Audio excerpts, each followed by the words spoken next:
Hey guys, in this quick tutorial, I'm going to show you how you can disable calls on Messenger app. The steps are really simple and easy, so let's get started. First of all, open your Messenger app. And after that, tap on Menu on the top left corner. From here, tap on Settings on the top right. Now, scroll down to the bottom. Here, tap on Notifications and Sounds. Now what you need to do is turn off notification. So, disable notification. After that, you will get the option to select for how long you want to mute your notifications. So select the one that you want.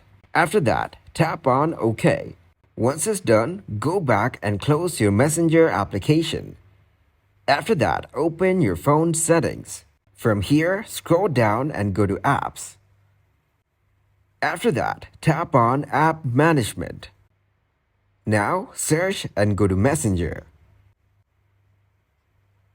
From here, tap on Permissions.